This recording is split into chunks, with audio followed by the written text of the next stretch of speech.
ရုပ်ပိုင်းကြလို့တက်ကြရအောင်ဗျကဲရုပ်ပိုင်းကရူပသမုဒ္ဒေတာရုပ်ဒီကိုအကျဉ်းဖော်ပြတာအဲ့ဒီအကျဉ်းဖော်ပြတာအဲ့ဒီအလေအကောင်းစဉ်ပရမရုပ်ကိုနှစ်မျိုးခွဲတယ်ဘယ်လိုခွဲတော့ရုပ်ကိုကျင့်အားဖြင့်ဘူတရုပ်ဥပါဒရုပ်ဆိုတာနှစ်မျိုးခွဲတယ်နောက်တနည်းနိဗ္ဗာန်ရုပ်အနိဗ္ဗာန်ရုပ်ဆိုပြီးတော့လေနှစ်မျိုးခွဲတယ်နည်းနှစ်နည်းရှိတယ်ကဲပရမနည်းအရာကျတော့ဆက်ပြောမယ်ဘူတရုပ်ဆိုတာ၄ပါးရှိတယ်ဘယ်လိုရုပ်တွေလဲဥပါဒရုပ်ထက်ကြီးကျယ်ထင်ရှားတဲ့ရုပ်များကိုဘူတရုပ်များလို့ခေါ်တယ်များစွာစုဖွဲ့မိရင်အကြီးကျယ်ဖြစ်တတ်တဲ့အတွက်မဟာဘူတမဟာဗုဒ္ဓလို့လည်းခေါ်တယ်ဘူတရုပ်၄ပါးရှိတယ်ပထဝီအာဘောတိဇောဝါယောတွေဖြစ်ပါတယ်ကဲဆရာတို့ဖတ်ကြည့်ပထဝီဆိုတာခက်မှခြင်းနူးညံ့ခြင်းအဆိုင်ခဲသဘောအတူဖြစ်တဲ့ယုတ်ကလတို့ရဲ့တီယာမိယာဖြစ်တယ်အဲ့ဒါပါရမတ်ယုတ်တွေအခုဆရာတို့ပထဝီလို့ပြောလိုက်တာပါရမတ်ယုတ်ကိုပြောရင်အဲ့ဒီယုတ်မှာသူ့ကိုမှတ်ကြောင်းလက္ခဏာပေါ့ဗျာအမှတ်သားသူ့ကိုသိကြောင်းအမှတ်သားကပါလေဆိုခက်မှတဲ့သဘောနူးညံ့တဲ့သဘောဒီနှမျိုးပဲအဆိုင်ခဲသဘောဆိုတာကသူကမရှိသေးဘူးသူရဲ့ပါရမတ်ပထဝီမှာပထဝီရဲ့သဘောကမာတဲ့သဘောပြော့တဲ့သဘောပဲဘာဖြစ်လို့စကျင်တဲ့သဘောနှမျိုးယူထားတယ်လေလို့မေးရင်အဲ့ဒါကသမုဒိတစ္ဆာနှိုင်းရှင်တဲ့သဘောဖြစ်လို့ယူထားတာဥမာပြော့တာနဲ့မရှိဘဲနဲ့မာတယ်ဆိုတော့မရှိနိုင်ဘူးဗျမာတာမရှိဘဲနဲ့ပြော့တယ်ဆိုတာလူတွေကမသိနိုင်ဘူးနှိုင်းကြည့်တော့မယ်ကွာသိတာကိုအဲ့တော့ဆရာတို့ကနှိုင်းတဲ့အခါမှာနော်ဥပမာဆိုတော့တစ်သားကတမ္မဏိနဲ့သွားနှိုင်းရင်တစ်သားဒီပြော့တယ်လို့မခေါ်ရဘူးလားဒီတစ်သားကဆရာတို့ရှုံ့မြေနဲ့သွားနှိုင်းရင်မာတယ်လို့မပြောဘူးလားဒီတစ်သားတစ်ခုပဲနော်မြေနဲ့သွားနှိုင်းတော့သွားမာတယ်တမ္မဏိနဲ့နှိုင်းတော့ပြော့တယ်လို့ခေါ်ရတယ်အဲ့ဒါနှိုင်းတဲ့စံပေါ်မှာမူတည်ပြီးတော့မာတယ်ပြော့တယ်ဆိုတဲ့စကားလုံးမလာဘူးလားအဲ့ဒါကြောင့်သူ့ကိုဒီမှာနှစ်မျိုးယူရခြင်းဖြစ်တယ်မာတဲ့သဘောပြော့တဲ့သဘောဒါပဲအဲ့ဒီပထဝီရဲ့ကိစ္စဆောင်ရွက်မှုကပါလေဆိုရင်လက်ရဘက်မှာပြီးတာတဲ့အတူဖြစ်တဲ့ယုတ်ကလတ်တွေရဲ့တီယာမိယာဖြစ်သူဆောင်ရွက်ပေးတယ်အင်္ဂလိပ်လိုပြောရင်တော့ nucleus ပေါ့ဗျာ nucleus ဆိုတော့ဘိုးဝတ်ဆံနေနဲ့တို့လောက်တော့ကြံတဲ့ဟိုဆရာတို့အနုမြူဖွဲ့စည်းပုံမှာတော့အဲ့ဒီဘိုးဝတ်ဆံကခံပြီးကြံတဲ့အလိုက်ထွန်တွေလာပြီးတော့စုလာရင်ဒါနော် atom တွေအနုမြူတွေအများကြီးစုဖွဲ့မိလိုက်ရင်ဒါ molecule တွေပေါင်းလိုက်ရင်အဆိုင်ခဲတွေဒီလိုဖြစ်လာတာကိုဒါကြောင့်သူကသူ့ဒီမှာလာစုနိုင်အောင်လို့သူကနော်ဒါတီယာမိယာဖြစ်သူဆောင်ရွက်ပေးတယ်အဲ့ဒါလိုအများကြီးလာစုမိရင်တော့ဘာဖြစ်သွားပြီလဲအဆိုင်ခဲသဘောဆိုတာပေါ်တယ်နော်ဒါလိုသိကဲနောက်တစ်ခုအာဘောဖွဲ့စည်းခြင်းယူစည်းခြင်းသဘောသူမူလကတော့ဒါပဲဖွဲ့စည်းခြင်းကသို့စွတ်စည်းကတ်တာကိုကြောင်းခံပြီးတော့ဖွဲ့စည်းသွားနိုင်လို့ဒါသို့စွတ်စည်းကတ်ခြင်းသဘောလို့လည်းပြောနိုင်တယ်သူ့ရဲ့ကိစ္စဆောင်ရွက်ချက်ကအတူဖြစ်တဲ့ယုတ်ကလတ်တွေကိုပေါင်းဖွဲ့ပြနှစေတယ်ဥပမာပေးတာကဂျုံမှုတ်ဆရာတို့တဘူးလောက်ကိုဘန်းတဲ့ထည့်လိုက်ကြဂျုံမှုတ်ထည့်တာတော့ကင်ကြည့်လိုက်ရင်တို့ကကတ်ရလားတခုနဲ့တူမကပ်ဘူးဖွဲနေတယ်တလုံးချင်းမကွဲနေဘူးလားအဲ့ဒါကိုရေလက်ဖက်ရည်တပကံတော့ထည့်နေလိုက်ကြစိုးသွားတယ်နဲ့ဘာဖြစ်သွားလဲစေးကတ်လာတော့ချင်းချင်းမဖွဲ့သွားဘူးလားတလုံးနဲ့လုံးဖွဲ့သွားတယ်အဲ့ဒါတော့ဒါဖွဲ့စည်းခြင်းသဘောကိုပြောတာဟောစေးကတ်တာကြောင့်ပြုပြီးတော့ဖွဲ့သွားတော့ဖွဲ့စည်းသွားတလုံးနဲ့ဖြစ်သွားတယ်ဆက်သွားတာပေါ့ကူးဆက်သွား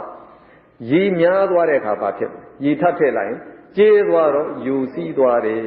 ဒါကြောင့်အဲ့ဒီဖွဲ့စည်းယူစည်းတဲ့သဘောဒီအာဘောလို့တလူခေါ်တာဗျနော်နောက်တေဇောကပူခြင်းအေးခြင်းသဘောသူ့ရဲ့ကိစ္စဆောင်ရွက်မှုကအတူဖြစ်တဲ့ယုတ်ကလတ်တွေကိုရည်ကျက်စေတဲ့ထက်စေတတ်ပူစေတတ်နူးညံ့စေတတ်တယ်ဟောပူတယ်အေးတဲ့သဘောဒီတေဇောပဲဆရာတို့ကမှနေနဲ့နီးရင်ဆရာတို့ပူတယ်နေနဲ့ဝေးသွားရင်အေးတယ်အဲ့တော့အပူဆွမ်းရင်ပဲနော်ဒါတေဇောကဆရာတို့သိပ္ပံနဲ့ပြောရင်အပူဆွမ်းရင်ပဲဆရာတို့ရေအေးထဲမှာလက်သွားနှစ်လိုက်ရင်လက်ကအပူကစီးထွက်သွားလို့အေးတယ်လို့ခံရတာရေနွေးမှာသွားနှစ်ရင်ရေနွေးကအပူကလက်ထဲကိုစီးဝင်နိုင်ပူတယ်လို့ဆရာတို့ခံရတာဒါပူတယ်အေးတယ်ဆိုတာကအပူဆွမ်းအင်ပေါ်မှာမတည်ဘူးလားအေးဒါကြောင့်ပူတာလဲသူပဲအေးတာလဲသူပဲနော်ကဲသူ့ရဲ့စွမ်းတတ်ဒီကွာရိတ်ကျက်စေတာထက်စေတာပူစေတာနူးညံ့စေတတ်တယ်ဆရာတို့အသားတွေချက်တဲ့ခါကျတော့ဗျာကြက်လာတယ်ရိတ်ကျက်ရကြက်လာတယ်ပြီးတော့ကြာချက်နူးညံ့သွားအဲ့ဒါပါလေဒါတီဇောရဲ့ကိစ္စဆောင်ရွက်ချက်ပေါ့ဆရာတို့အစာအိမ်မှာစာချီတာလဲပါစကတီဇောလို့နာမည်ပေးတာကိုသူလည်းအစာကိုကြည်ညံ့အောင်လုပ်ပေးတယ်ဒီသဘောမျိုးနူးညံ့ပြီးတော့ ကြည်ကျက်အောင်သူကလုပ်ပြီးလိုက်နော်ဝါယောထောက်ကန်ခြင်းတွန်းကန်ခြင်းသဘောတွန်းကန်တာကိုအကြောင်းပြုပြီးတော့လှုပ်ရှားမှုဆိုတာပါလာနိုင်တယ်ဒါတော့လှုပ်ရှားမှုကလည်းအကျိုးဆက်ပေါ့ဗျာတွန်းကန်ခြင်းရဲ့အကျိုးဆက်သူ့ရဲ့ကိစ္စဆောင်ရွက်ချက်ကအတိတ်အတူဖြစ်တဲ့ယုတ်ကလအစုတွေကိုရွေ့ရှားစီတတ်တိုက်ရွေ့တတ်တယ်အခုဆရာတို့လမ်းလျှောက်နေတာနော်လမ်းလျှောက်နေတာအဲ့ဒါဝါယောဓာတ်ရဲ့တွန်းအားကြောင့်ဆရာတို့လမ်းလျှောက်တယ်လို့ခေါ်တယ်နော်ဒါတွန်းအားဆိုတော့ကဆရာတို့ကစိတ်တစရုပ်တွေဖြစ်စေတယ်အဲ့ဒီစိတ်တစရုပ်မှာဒီဝါယောဓာတ်ကလွန်ကဲတော့သူကရွေ့သွားစေတယ်အာနိသင်ရှိလို့ဆရာတို့ကရွေ့သွားနော်ဟောအခုဆရာတို့ရပ်နေတယ်အခုထိုင်းနေတယ်ဘာဖြစ်လို့လဲမကြသွားလဲအဲ့ဒါဝါယောထောက်ကန်ထားပြီလို့ဗျာဒါတိုင်ထောက်တယ်လို့ထောက်ပေးထားလို့နော်ဆရာတို့လှုပ်လည်းမလဲဘူးဆိုတာထောက်နေတဲ့သဘောကိုယ့်ကိုလိုရွှေ့ကြည့်လိုက်ထောက်တဲ့သဘောထင်ရှားပါတယ်ကဲဒါအခြေခံအဲ့ဒါရုပ်၄ပါးကိုဘူတရုပ်၄ပါးလို့ခေါ်တယ်ဒါတော့ချင်းချင်းစုဖွဲ့မိအကြီးအကျယ်ဖြစ်တဲ့အတွက်ကြောင့်မဟာဘူတမဟာဘုတ်လို့လည်းနာမည်ရကဲဥပါဒရုပ်တွေဆိုတာကအမိရုပ်တွေပဲဆက်ပြီးတော့ကြည့်ကြပါဘူတရုပ်တို့ကိုမှီတွေ့ပြီးတော့ဖြစ်ကြတဲ့ရုပ်24ပါးကိုဥပါဒယုတ်လို့ခေါ်တယ်အဲဒီဥပါဒယုတ်24ပါးကိုအောက်မှာအစုကလေးနဲ့ရှားလို့ပြသွားတယ်ကဲအောက်ကခေါင်းစဉ်ကကြီးပတာရယုတ်5ပါးဘုဒ္ဓယုတ်4ပါးကိုကြည်လင်စေတတ်တဲ့အကြည်ဓာတ်5ပါးကိုပတာရယုတ်လို့ခေါ်တယ်ဒါကရှားတို့သိခဲ့ပြီးပါပြီဒီညမှာတီနေရပါသူပြောတော့နည်းနည်းဖတ်ကြည့်မယ်သက္ကုပတာရမျက်စိအကြည်ဓာတ်မျက်နဲ့မွန်းအလေပုံရိပ်ထင်ရာမျက်လွှာ9ထပ်မှာပြန့်နှပြီးတော့တည်တယ်သောတာပတာရနာအကြည်ဓာတ်နာဘောအတွင်လက်စွပ်တရံရှိတဲ့အရမှာပြန့်နှပြီးတော့တည်တယ်ဂာနပတာရနှာအကြည်ဓာတ်နှာခေါင်းပေါက်တွင်စိတ်ခြေတရံရှိတဲ့ရမှာပြန့်နှပြီးတော့တည်တယ်ဇိမ်ဝပတာရရှားကြည်ဓာတ်ရှားဤ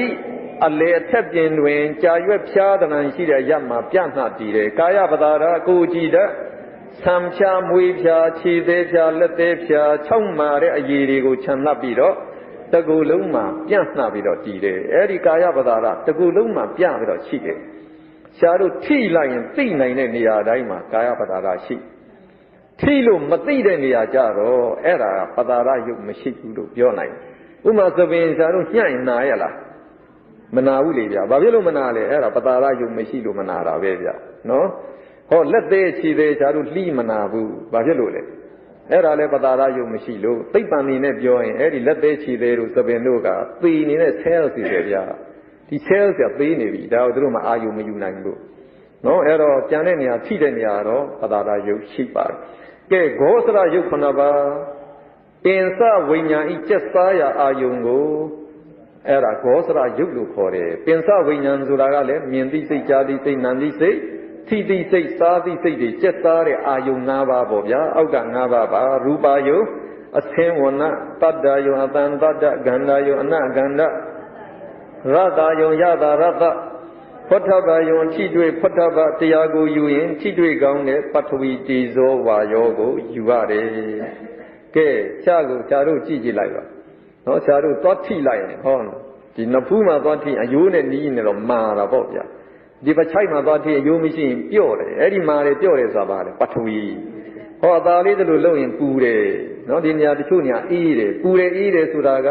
တေဇောဒီလိုကနည်းနည်းသွားဘုတင်တိုင်းတွန်းနဲ့ထောက်တဲ့သဘောမရှိဘူးလားအဲ့ဒါဝါယောဒီ၃မျိုးပဲကြာတို့ထိလို့ရတယ်အာဘောကယူစီးဖွဲ့စည်းတဲ့သဘောဆိုရင်သူ့ကိုသွားထိလို့မရဘူးတိမ်မွေ့တယ်ဒါကြောင့်ဖွတ်ထပ်ပါယုံရဲ့တရားကိုယူရင်ပထဝီရဲ့တေဇောရဲ့ဝါယောရဲ့ရုပ်၃ပါးယူကဲအပေါ်ကရူပါယုံကဝဏ္ဏတတ္တယုံကတတ္တဂန္ဓာယုံကဂန္ဓာရတယုံကရတဒါရုပ်၄ပါးပေါ့ဗျာပထဝီတေဇောဝါယောရုပ်၃ပါးနဲ့ပေါင်းအလုံး9ပါးမှဖြစ်ဘူးလားနော်အဲ့ဒါကြောင့်ဒါကိုဂောစရရုပ်9ပါးလို့ခေါ်ပါတယ်ကဲအောက်ကဘာဝရုပ်2ပါးဆက်ဖတ်အဖို့မှဖြစ်ဖို့ရန်အကြောင်းတံဖြစ်တဲ့ရုပ်ဒီကိုဘာဝရုပ်လို့ခေါ်တယ်အဋ္ဌိဘာဝရုပ်အမတရဝါဖြစ်ဖို့ရန်အကြောင်းတံဖြစ်တဲ့ရုပ်အမတရဝါရဲ့ဒီကိုယ်လုံးမှာပြနှတည်တယ်ပုံဘာဝရုပ်အဋ္ဌိတရဝါဖြစ်ဖို့အကြောင်းတံဖြစ်တဲ့ရုပ်အဋ္ဌိတရဝါရဲ့ဒီကိုယ်လုံးမှာပြနှပြီးတော့တည်တယ်ပုရိသဘာဝရုပ်လို့လည်းခေါ်တယ်ယောက်ျားနဲ့မိန်းမဘာကွာတယ်လဲဆိုရင်အဲ့ဒီရုပ်2မျိုးပဲဗျနော်အဲ့တော့အဋ္ဌိဘာဝရုပ်ကမိန်းမရဲ့ပုံတရံမိန်းမရဲ့အမူအရာအသွင်ပြင်နော်အလိုအစ္စာတရားတွေဖြစ်အောင်လုပ်သွားပုံဘာဝယုတ်ကလည်းယောက်ျားရဲ့အသွင်တရံနော်အမူအရာတွေဖြစ်အောင်သူကလုပ်ပေးသွားက ကဲဟာပြဝတ္ထုယုံနှလုံးသားအတွင်ပုံညက်စိလောက်ပမာဏရှိတဲ့တွင်းငယ်၌တည်သောတလက်ဆွမ်းစွာတလက်ခုတ်ပဲတလက်ခုတ်ပြလောက်ရှိတဲ့တွေးကိုမှီပြီးတော့ဖြစ်နေတဲ့စိတ်စေတသိက်တွေမှီရာယုတ်ကလေးတွေကိုဟာပြဝတ္ထုယုံလို့ခေါ်ပါတယ်ဇီဝိတယုတ်ကံရောက်ဖြစ်တဲ့ကမ္မဇယုတ်အဲ့ဒါကမ္မဇယုတ်တို့ရဲ့အသက်တယ်ဗျကမ္မဇယုတ်တွေအသက်ရှည်ရန်စောက်ရှောက်အကြောင်းထူးသဘောဟိုးနာမလေးပဲဇီဝိတိန်တရီစေတသိက်ကနာသက်လို့ရှားလို့ခေါ်တယ်ဇီဝိတိန်တရီအခုကြတော့ဇီဝိတယုတ်လို့ခေါ်တယ်ဒါယုတ်အသက်နောက်အာဟာရယုတ်အစာ၌ပါသောအစီနှင့်အစေးဩဇာခွန်အားကိုဖြစ်စေတဲ့ဒါဩဇာဓာတ်သဘောဒီအာဟာရယုတ်ပါအဲ့တော့အဲ့ဒီအထိအခုရှားတို့ပြောသွားတာယုတ်ဘယ်နှပါးရှိသွားလဲဆိုရင်ရှားတို့ဟောဒီမှာယုတ်စရာမှာကြည့်လိုက်ရင်နော်ခေါင်းကရှားတို့ပြောသွားတာမဟာဘုတ်၄ပါးနော်ပထဝီအာဘောတေဇောဝါယောပတာရယုတ်၅ပါးစကုပတာရသောတာပတာရစတဲ့၅ပါးဂောသရယုတ်9ပါးကခေါင်းကတရားကိုယ်တွေသိရင်ကောင်းတယ်နော်ဝဏ္ဏပတ္တဂန္ဓရတ္တဖုထဘာယုံဆိုတာပထဝီတေဇောဝါယောအဲ့တော့ယုတ်28ပါးရည်တွက်တဲ့အခါမှာဒီကပထဝီတေဇောဝါယောပါပြီးဖြစ်လို့ဒါကိုထပ်မရည်နဲ့တော့ထပ်မရည်ဘယ်နှပါးပဲရည်ရတော့မှာလဲ၄ပါးပဲရည်တဲ့ဂောသရုပယ9ဂောသရယုတ်9ပါးဆိုပေမဲ့နော်၄ပါးပဲရည်ဆို4 5 4ဆိုဘယ်လောက်ရပြီလဲ9နဲ့4ပေါင်းတော့73ဘာဝယုတ်2ပါးနဲ့ပေါင်း15ဟာပြဝတ္ထုယုတ်ဇီဝိတယုတ်ပြီးတော့အာဟာရယုတ်သို့မဟုတ်ဩဇာယုတ်ဒီအထိကဘယ်လောက်ဖြစ်သွားလဲ18ပါးအဲ့ဒါကိုနိဗ္ဗာန်ယုတ်တဲ့ယုတ်အစ်စ်တွေလို့ခေါ်တယ်ဗျကြံတဲ့ယုတ်10ပါးကိုတော့အနိဗ္ဗာန်ယုတ်တဲ့အဲ့ဒါယုတ်အစ်စ်တွေမဟုတ်ဘူးယုတ်အစ်စ်တွေရဲ့အကြောင်းခံပြီးတော့မှီပြီးတော့ဖြစ်လာတဲ့နောတာသဘောတရားတွေပဲအဲ့ဒါရှားတို့ဆက်ကြည့်မယ်ပရိစ္ဆေရယုတ်ယုတ်ကလချင်းမရောရှက်ရန်ပိုင်းခြားပြီးတဲ့ယုတ်ကလပ်မှုန်တို့ပတ်လည်ဝန်းကျင်ရှိဟင်းလင်းလဟာနေဝါအာကာသတအဲ့ဒါဘာပြောလဲဆိုရင်ယုတ်တွေက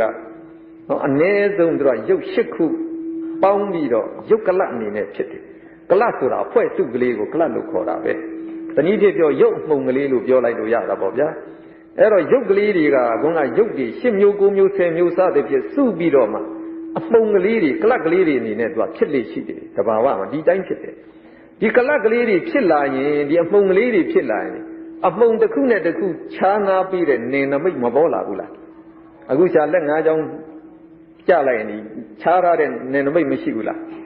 ရှိလို့ရှာသူတို့စုထားပြီးမဲ့လက်၅ချောင်းလို့ရှာတို့မသိဘူးလားနော်အဲ့ဒါဘာဖြစ်လို့၅ချောင်းမှန်းသိတယ်လဲပိုင်းခြားတဲ့နေနမိတ်ရှိလို့ပေါ့မရှိရင်ဒါတပြင်းကြီးဖြစ်သွားမှာပေါ့နော်ဒါဟင်းလင်းပြင်သဘောကိုအာကာသဓာတ်လို့ခေါ်တယ်အဲ့တော့အဲ့ဒီယုတ်တရားတကယ်ယုတ်အစ်စ်တွေလားမဟုတ်ဘူးငကယ်ဟင်းလင်းပြင်ကလေးပဲနော်ဒီမှာယုတ်ကလတ်တွေရှိလာတာကိုအကြောင်းခံပြီးတော့သူဘာဖြစ်လာလဲယုတ်အနေနဲ့သူကပေါ်လာတဲ့သဘောပဲဂျားအပေါက်တွေပိုင်းခြားတဲ့နယ်နမိတ်တွေဒါပေါ်လာတယ်ဒါကိုသူကပရိစ္ဆေရယုတ်လို့သူကခေါ်လိုက်ဒါယုတ်အစ်စ်မဟုတ်ဘူးလို့ဂျာတို့ပြောတာကဲဝိညာဉ်ယုတ်2ပါးဆက်ပြောဝိညာဉ်ယုတ်2ပါးကမိမိရဲ့လူဆန္ဒကိုသူတစ်ပါးတို့အားသိစေနိုင်သောအမှုရာအထူးတွေပဲတဲ့ကာယဝိညာဉ်ယုတ်မိမိရဲ့လူဆန္ဒကိုသူတစ်ပါးတို့အားသိစေတတ်သောခြေလက်ဥကောင်းစတဲ့ကိုမူရာထူးအဲ့တော့ဒီကိုမူရာတွေဒီလက်မူရာတွေအဓိပ္ပာယ်ရှိတယ်အဲ့ဒါကံပြုတ်တာလေအဲ့ဒီကိုမူရာနဲ့ပဲပြုတ်တာပဲအဲ့ဒါကာယဝိညာဉ်ဒါကြောင့်သူ့ကိုအရေးပါတယ်ဆိုလို့ကာယဝိညာဉ်ယုတ်လို့ခေါ်တယ်ဗျဟောနောက်နံပါတ်2ဝစီဝိညာဉ်မိမိရဲ့လူဆန္ဒကိုသူတစ်ပါးတို့သိစေတတ်တဲ့စကားတန်စတဲ့နှုတ်မူရာထူးဟောအခုတရားဟောလို့လည်းရတယ်ကံမလုပ်နိုင်ဘူးလားအဲ့ဒါကြောင့်ကံလုပ်ရဌာနဖြစ်လို့သူလည်းယုတ်တပါးဝစီဝိညာဉ်ယုတ်လို့တို့ခေါ်လိုက်ဝိကာရယုတ်3ပါးထူးကြတာယုတ်အစ်စ်တွေထူးကြတဲ့အမူအရာတွေပါပဲတဲ့လဟုတာယုတ်နိဗ္ဗာန်ယုတ်ယုတ်အစ်စ်လိုပဲမှန်ယုတ်အစ်စ်တို့ရဲ့မလေးလံပဲတွက်လက်ပို့ပါတဲ့အမူအရာထူးမုဒုတာယုတ်နိဗ္ဗာန်ယုတ်တွေမကြမ်းတမ်းပဲနူးညံ့နုနေခြင်းသဘောကံမြညတာယုတ်နိဗ္ဗာန်ယုတ်တွေပို့ပါနူးညံ့မှုကြောင့်ကိုမှုနှုတ်မှုမျိုးမျိုး၌ကောင်းမွန်ခန့်ညာခြင်းသဘောအဲ့ဒီလဟုတာမုဒ္ဒတာကံမြညတာဆိုတာစေတသိက်မှလည်းရှားတို့မြင်ခဲ့ပါနော်မှာလဟုတာဆိုရင်ရှားတို့ဟိုတော့ကာယလဟုတာစိတ်တလဟုတာဒါလို့ခေါ်ခဲ့ကာယလဟုတာစေတသိက်တို့ရဲ့ပို့ပါတွက်လက်တဲ့သဘောစိတ်တလဟုတာဆိုရင်စိတ်ရဲ့ပို့ပါတွက်လက်တဲ့သဘောအခုကြတော့ရုပ်ရဲ့ပို့ပါတွက်လက်တဲ့သဘော အဲ့တော့သူတို့ခေါ်နည်းတိုင်းခေါ်ရင်သူ့ကိုရူပတ္တလဟုတာလို့ခေါ်နိုင်တာပေါ့ဗျာကိုကစိတ်တလဟုတာခေါ်တယ်လို့ရူပတ္တလဟုတာရူပတ္တမုဒ္ဒတာရူပတ္တကမ္မညတာနော်အဲ့ဒါလို့ခေါ်လို့ရကဲပြီးတော့လက္ခဏာယုတ်၄ပါးကဘာလို့နိဗ္ဗာန်ယုတ်တို့ရဲ့ဖြစ်ခြင်းရည်ခြင်းပြည့်ခြင်းအခိုက်အတန့်တွေကိုမှတ်သားပြတဲ့အမှတ်လက္ခဏာတွေပါပဲတဲ့ဥပဇေယယုတ်ပရိသန္တိတိစ၌ပရမယုတ်တို့ဤဖြစ်ခြင်းထိုနောက်တဖန်တဝတာအတွက်ရထိုက်သမျှယုတ်များပြည့်စုံသည့်တိုင်အောင်တိုးတက်၍ဖြစ်ခြင်းတန်တတိယုတ်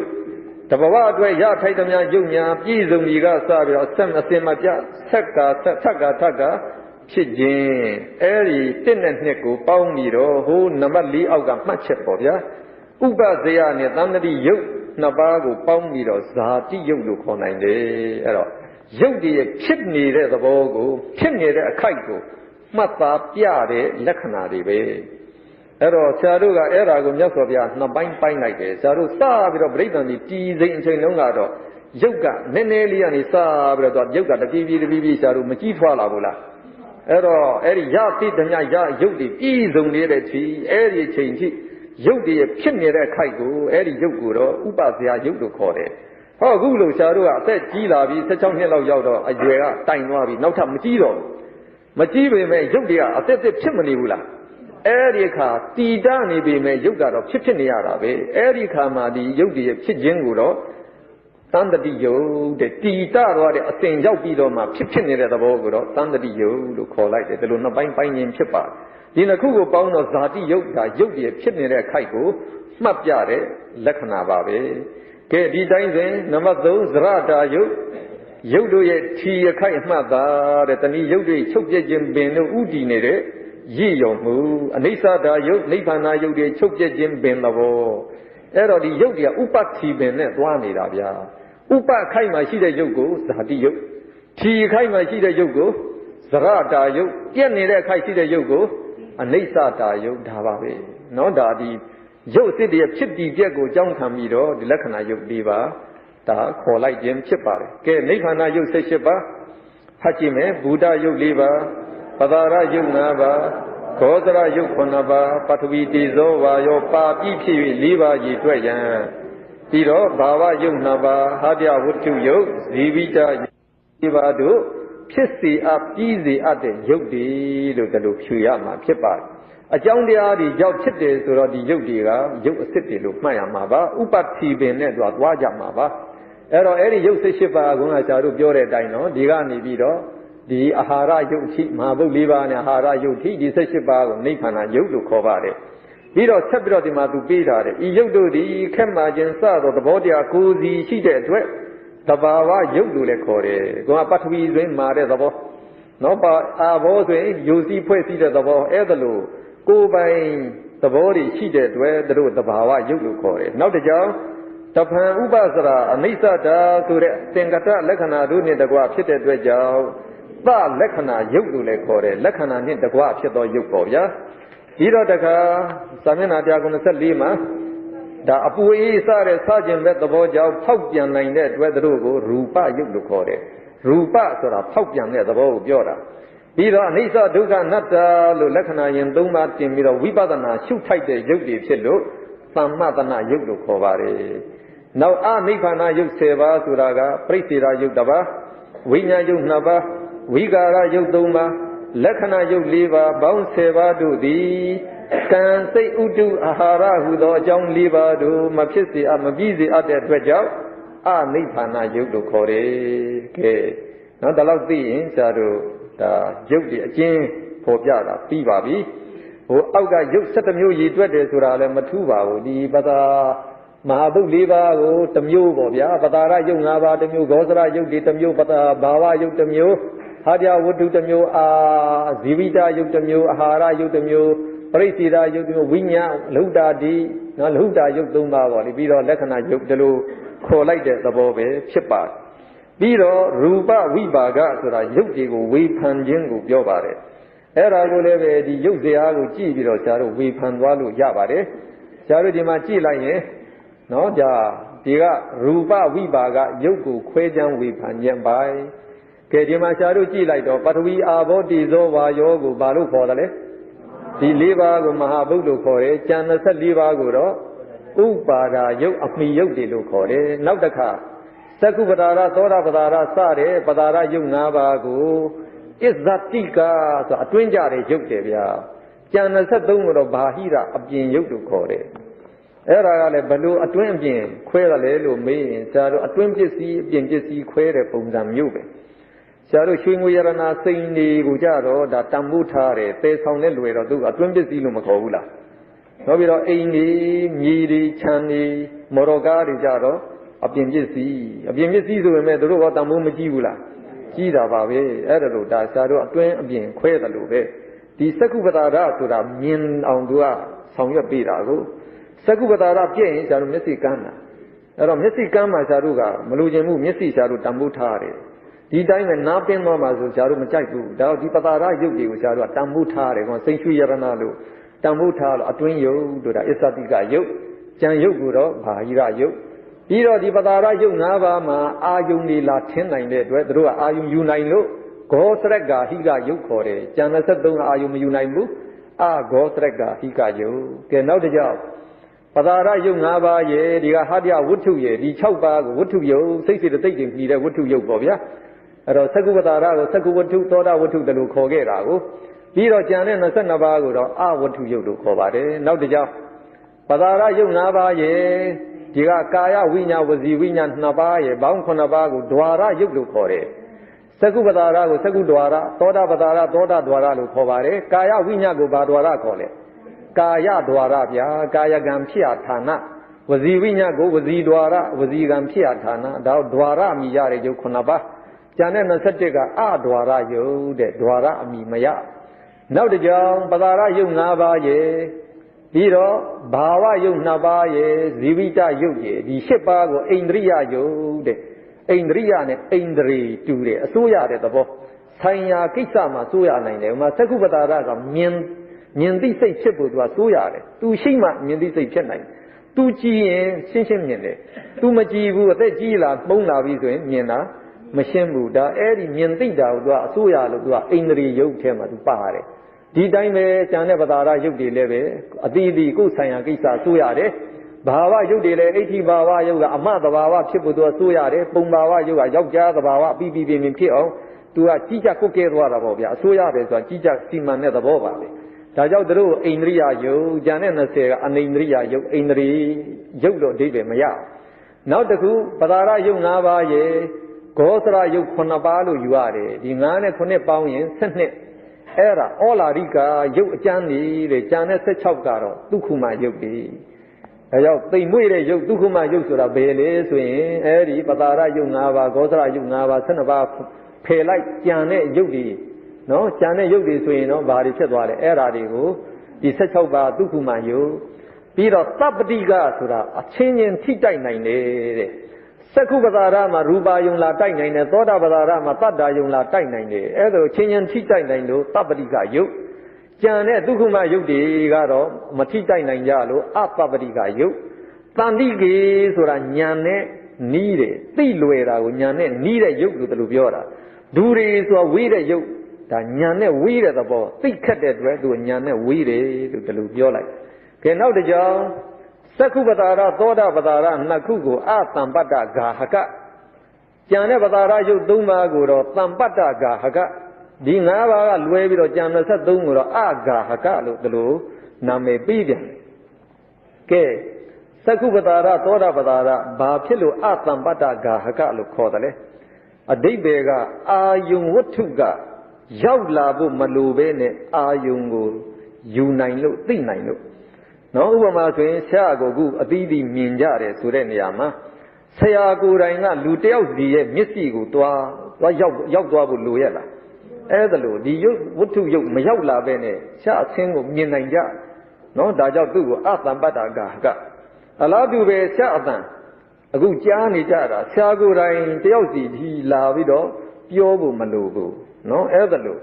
ဒီဝတ္ထုယုတ်မရောက်လာပဲနဲ့သူကယူနိုင်လို့အဲ့ဒါအတံပတ္တဂါဟကဟောနှာခေါင်းမှာအနသိဖို့ကြတဲ့ခါကျတော့အဲ့ဒီအနကနှာခေါင်းနဲ့ရောက်မှသိတာဆရာတို့ကမာစပယ်ပန်းလို့မဟုတ်နော်အော်ဒီကလုံးရင်ပွေး ဖွင့်ပြီးတော့ရှေ့မှာထားတာရှေ့မှာထားပြီးမဲ့လီကဟိုဘက်ကိုတိုက်နေရင်အဲဒီကရီမွှေးရဲ့အငွေ့ပန်းရဲ့အနှံ့ကဆရာတို့နှာခေါင်းနဲ့ဝင်မလာဘူးဆိုရင်အနံ့မရဘူးဝင်လာမှလာထိမှပဲသူကသိဒီတိုင်းပဲနော်ရှာဟောဆရာတို့ကြက်ကောင်လုံးကြော်ထားပကံနဲ့ထည့်ရှေ့မှာတည်ထားအရသာသိပြီလားမသိသေးဘူးအဲ့ဒါရှာပေါ်တင်မှပဲအရသာသိတယ်လာထိမှသိတယ်ဟောထိတွေ့မှုကလည်းလာထိမှသိတယ်မထိရင်မသိဘူး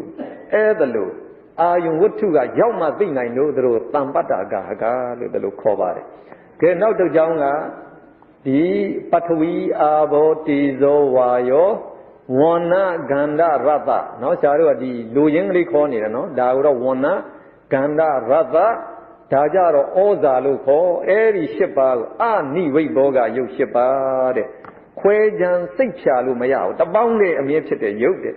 ကြံတဲ့ယုတ်20ကတော့ဝိနိဘောကဆိုခွဲခြမ်းစိတ်ဖြာလို့ရတယ်နောက်တစ်ကြောင်းရူပယုံကတော့သနိဒသနာမြင်နိုင်တဲ့ယုတ်ကြံတဲ့ယုတ်တွေကမမြင်နိုင်ဘူးအနိဒသနာအဲ့ဒါကိုဒီကိုလည်းဆရာတို့ဒီစာအုပ်ထဲမှာသင်္นานစာအုပ်ထဲမှာရေးပေးထားပါတယ်အခုဖတ်သွားလို့ရပါတယ်စာမျက်နှာ186နံပါတ်9ကိုတစ်ခေါက်ဖတ်စီခြင်းတယ်အဝိနိဘောကယုတ်၈ပါးမဟာဗုဒ္ဓ၄ပါးဝဏ္ဏကန္နရတ္တဩဇာဤယုတ်၈ပါးအပေါင်းစုသည်တစ်ခုစီကွဲသွားအောင်ခွဲခြား၍မရကောင်းသောယုတ်များဖြစ်ကြ၏မြေကြီးတွင်ပထဝီဓာတ်လွန်ကဲ၏သို့သောအာဘောတေဇောဝါယောဝဏ္ဏကန္နရတ္တဩဇာတို့လည်းပါရှိကြ၏ရေတွင်အာဘောလွန်ကဲ၏သို့သောတေဇောအပါဝင်ကြံယုတ်9ပါးတို့လည်းပါဝင်ကြ၏မိတွင်တေဇောလွန်ကဲ၏သို့သောအာဘောအပါဝင်ကြံယုတ်9ပါးတို့လည်းပါရှိကြ၏ထို့ကြောင့်ရေတွင်မိရှိပြီးမိတွင်ရေရှိသည်ဟုဆိုနိုင်၏အဲ့ဒါအဘိဓမ္မာကျွေးကြော်တံမြတ်နော်ရေမှာမိရှိတယ်မိမှာရေရှိတယ်ဒါဘာဖြစ်လို့ကျွေးကြော်နိုင်တယ်လဲသောသောကအဝိနိဘောကယုတ်၈ပါးကိုအခြေခံပြီးတော့ကျွေးကြော်နိုင်ခြင်းဖြစ်ဟောဆရာတို့စက္ကူနော်နဲ့ထင်းတွေကိုဒါဆဲလူလို့ဆိုခေါ်တယ်ဗျအဲ့တော့ဆဲလူလို့ဆရာတို့အဲ့ဒီထင်းလို့မိရှို့တဲ့အခါမိလောင်တဲ့အခါအဲ့ဒီဆဲလူလို့ကကာဗွန်ရဲ့ဟာယင်ရဲ့အောက်ဆီဂျင်ရဲ့ဓာတ်စဉ်၃မျိုးနဲ့ဖွဲ့ထားမိလောင်တဲ့အခါကာဗွန်နဲ့အောက်ဆီဂျင်ပေါင်းတော့ကာဗွန်အောက်ဆိုက်ဆိုတာဖြစ်တယ်ဓာတ်ငွေဖြစ်တာပေါ့ဟာယင်ကအောက်ဆီဂျင်နဲ့ပေါင်းတော့ရေဖြစ်တယ်ဗျအဲ့ဒါလို့ပေါင်းတဲ့အခါဒီဓာတ်ပေါင်းသွားတဲ့အခါမှာအပူကထွက်လာလို့တဏှာထဲမှာအပူကအများကြီးစုဖွဲ့တော့မီးတောက်ဆိုတာဆရာတို့မြင်ရခြင်းဖြစ်တယ်ဒါလို့ဆိုရင်ထင်းမီးလောင်နေတဲ့အခါစက်ကူမီးလောင်နေတဲ့အခါဟာယင်နဲ့အောက်ဆီဂျင်ပေါင်းတော့ရေဖြစ်မနေဘူးလားအဲ့ဒီမှာဖြစ်နေလို့အပူထွက်နေတယ်အပူထွက်လို့မီးတောက်တော့ပေါ်နေတယ်ဒါဒီမီးတောက်ထဲမှာရေငွေ့တွေပါမနေဘူးလားအေးဒါလို့ဆိုမီးထဲမှာရေရှိတယ်သေချာပြီပေါ့ဗျာဒါကြောင့်ဆရာတို့အဘိဓမ္မာကသိပ္ပံနဲ့နှိုင်းလို့ရတယ်ဗျာနော်ကဲနောက်တစ်ခုကရူပသမုဋ္ဌာနရုပ်ဒီကိုဖြစ်စေတဲ့အကြောင်း၄ပါးရှိတယ်ဗျာအဲ့ဒါစာမျက်နှာ189မှာပေးတယ်သမုဋ္ဌာနကိုမြန်မာကသမုဋ္ဌံလို့ဝေါ်ဟာတာလုပ်လိုက်တယ်သမုဋ္ဌံ၄ပါးဆိုတာရုပ်ကိုဖြစ်စေတဲ့အကြောင်းတရား၄ပါးပဲဘယ်အကြောင်းတွေလဲ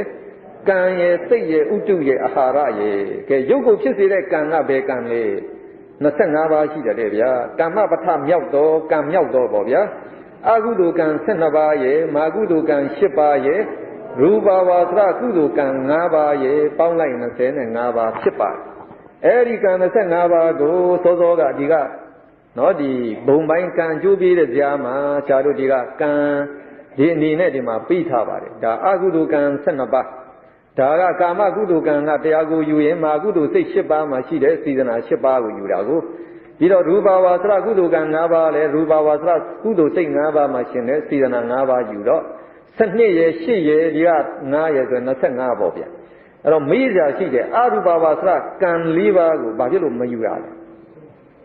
အရူပဝါသရကံကျိုးပြီးရုပ်ရှိရလားအရူပဘုံမှာသွားဖြစ်ရုပ်မဖြစ်ဘူးဒါကရုပ်ကိုမဖြစ်စေနိုင်လို့ဒီ4ပါးခြံထားပါတယ်ကဲ25ပါးရပြီနံပါတ်2ရုပ်ကိုဖြစ်စေတဲ့စိတ်ဘယ်နှပါးရှိ85ပါးဘယ်စိတ်တွေလဲဒွေပင်စဝိညာဉ်30နှစ်အရူပဝိပက်4ပါးတို့ကျင်သောစိတ်85ပါးဤစိတ်တို့နဲ့အပနာဇော26ပါးတို့သည်ဣရိယာပုဂ္ဂိုလ်ခိုင်ခအောင်ထောက်ပနိုင်၏အဲ့ဒါကိုဟောဒီနော်ဒီက ဒီကဘုံပိုင်းကံကျိုးပြီးစရာရဲ့အောက်ပိုင်းမှာဆရာတို့ပြီးထားပါတယ်ရုပ်ပိုင်းစိတ်85ပါးတို့ဆောင်ရွက်တဲ့ကိစ္စများအဲ့တော့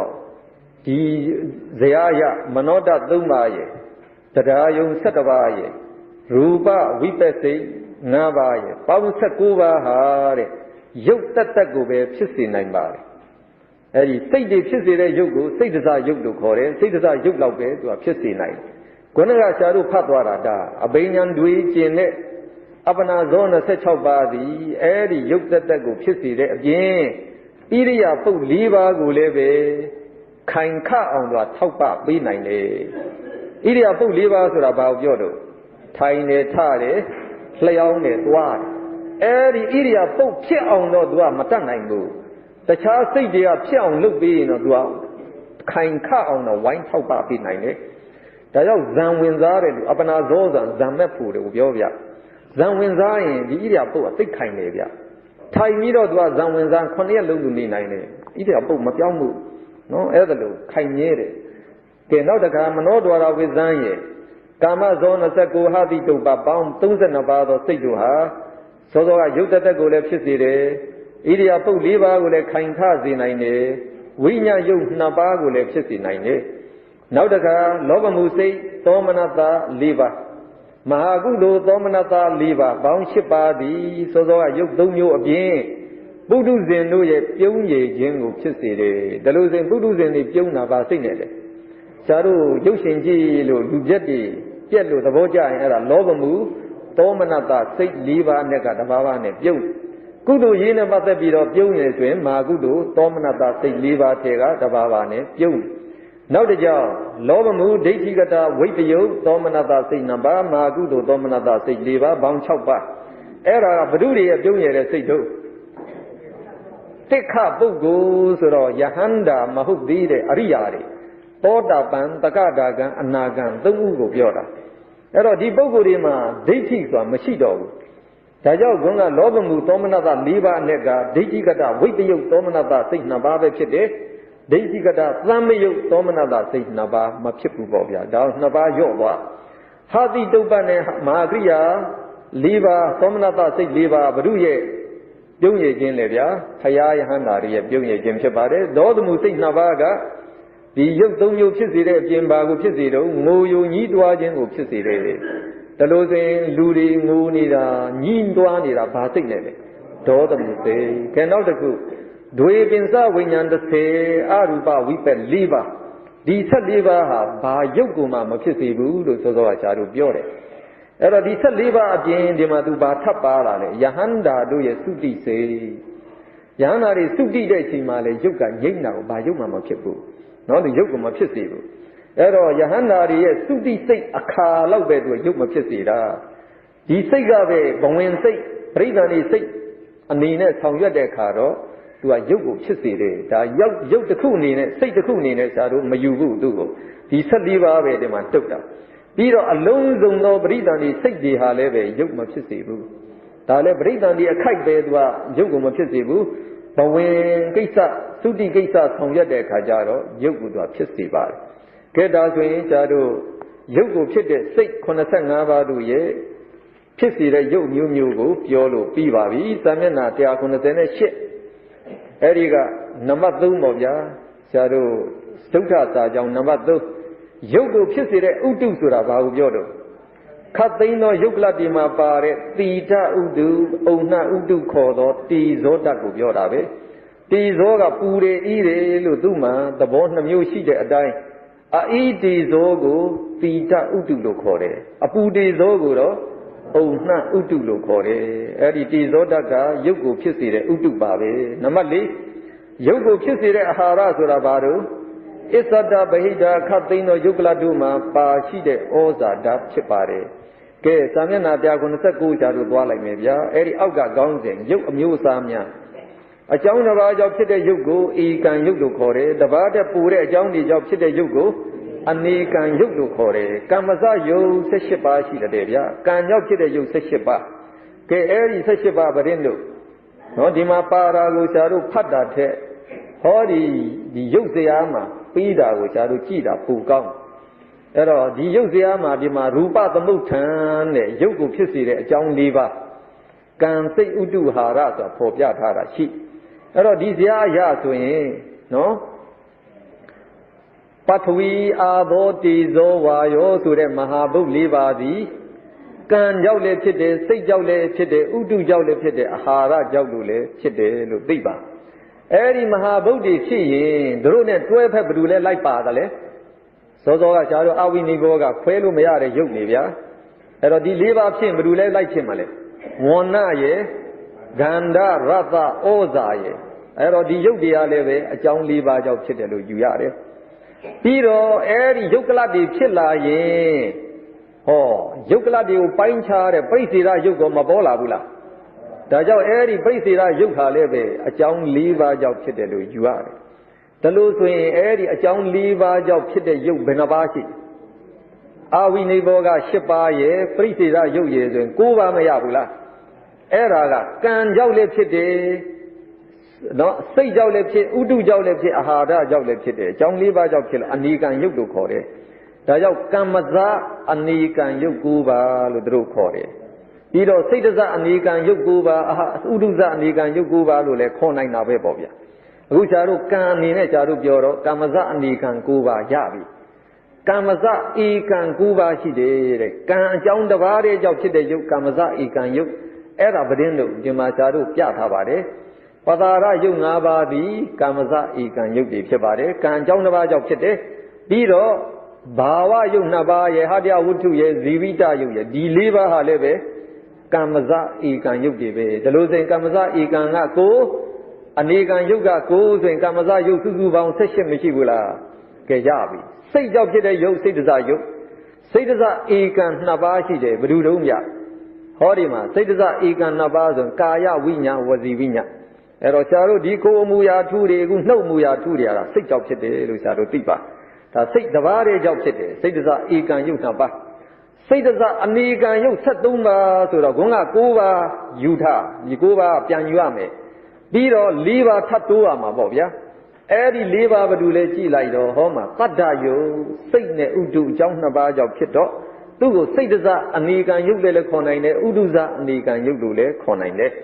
ပြီးတော့တခါစိတ်ဥတုဟာရအကြောင်း3ပါးကြောင့်ဖြစ်တယ်လဟုတာမုဒုတာကမ္မညတာယုတ်3ပါးဒါကိုလဟုတာဓိယုတ်3ပါးလို့ခေါ်တယ်လဟုတာအစရှိသောယုတ်3ပါးလို့ခေါ်တယ်ဒါလို့ဆိုရင်အဲ့ဒါလည်းပဲစိတ်ကြောင့်လည်းဖြစ်တော့စိတ်တဇအနေကံ3ပါးခုနကသတ္တယုတ်ကလည်းစိတ်တဇအနေကံ1ပါးဆို4ပါးထပ်တိုးတော့73မရဘူးလားကဲဥဒုဇဧကံယုတ်မရှိဘူးအနေကံ73ပါးဆိုရင်ခုနကစိတ်တဇအနေကံနဲ့တူတူပဲစိတ်ကြောင့်ဖြစ်ရင်ဥတုကြောင့်လည်းဖြစ်တယ်ဒီကစိတ်ကြောင့်ဖြစ်တယ်လို့ဥတုကြောင့်လည်းဖြစ်တယ်တူတူပဲပြီးတော့အာဟာရဇဧကံမရှိဘူးအနေကံ12ပါးဆိုတာကဒီတစ်ပါးမှသူညော့သွားတာဒီမှာအာဟာရကြောင့်မဖြစ်ဘူးဒီမှာတော့အာဟာရကြောင့်ဖြစ်တယ်ဒီ3ပါးကနော်ဒီ3ပါးနဲ့ဆိုတော့9ပါးနဲ့ပေါင်းတော့12ပေါ့ဗျာကဲဒါလို့ဆိုရင်အကြောင်း4ပါးကြောင့်ယုတ်တွေဖြစ်တယ်ဆရာတို့ကပြောနိုင်နေပြီ